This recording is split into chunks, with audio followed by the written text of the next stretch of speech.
সেই ছোট্টবেলা থেকে গাছের মেহেদি আমার অনেক পছন্দ। ঈদের সময় করে গাছ থেকে মেহেদি পেরে বেটে হাতে দিতাম। আমার আব্বুকে একটা আঙ্গুলে দিয়ে দিতাম।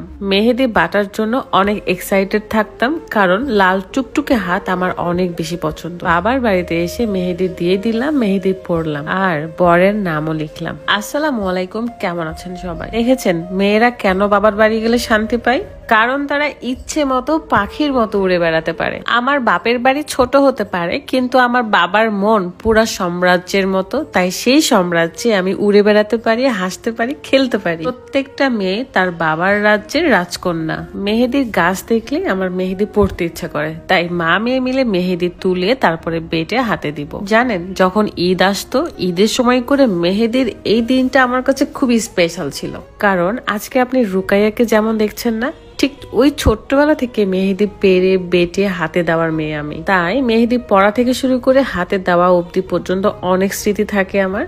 কি করব, আমি এরকম ছোট মানুষ দেখে লাফিয়ে লাফিয়ে মেহেদি পাচ্ছি, তাই ভাইটাকে দিয়ে মেহেদি পাঠিয়ে নিচ্ছিলাম। সামনে তো ঈদ চলেই আসলো। আপনাদের কাছে ঈদের আগের দিনগুলো কেমন যায়? ঈদের দিন কেউ কি গাছের মেহেদি বেটে হাতে ডিজাইন করে দেওয়া পছন্দ করেন? আমি ভীষণ পছন্দ করি। এখন তো আসলে বুঝি যে কতটুকু মেহেদি আমাদের দরকার, কিন্তু ছোটবেলায় বুঝতাম না। এক গাদা মেহেদি তুলতাম, বাড়তেই থাকতাম। এখন কথা বলবো বিউটি পার্লার ব্ল্যাক আউট এর বডি লোশনটি নিয়ে। যাদের শরীরে বিভিন্ন জায়গায় কালো দাগ রয়েছে, যেমন ঘাড়, হাতের কোনোয়, পায়ের হাঁটু অথবা পায়ের কবজিতে, কালো দাগ দূর করতে বিউটি পার্লার এই ব্ল্যাক আউট বডি লোশনটা খুবই ভালো কাজ করে। Your solution house Facebook page থেকে আপনারা এই লোশনটি পেয়ে যাচ্ছেন। সায়েন্স ল্যাব কর্তৃক পরীক্ষিত, তাই কোন রকম সাইড ইফেক্ট নেই। যারা শরীরে কালো দাগ দূর করতে চাচ্ছেন তারা এখনই ব্ল্যাক আউট বডি লোশনটি অর্ডার করে ফেলুন।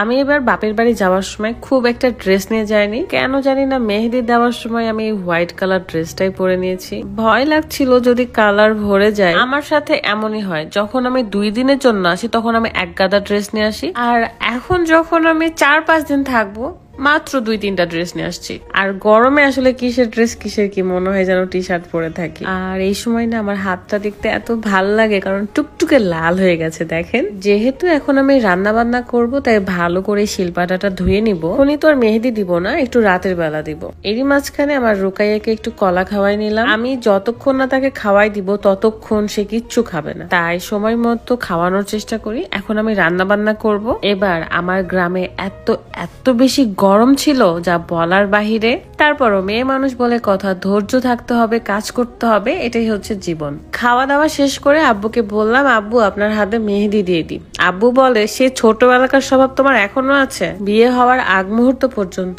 আব্বুকে আমি প্রত্যেক ঈদে বা যখনই মেহেদি দিতাম তখনই আব্বুর একটা নখে দিয়ে দিতাম।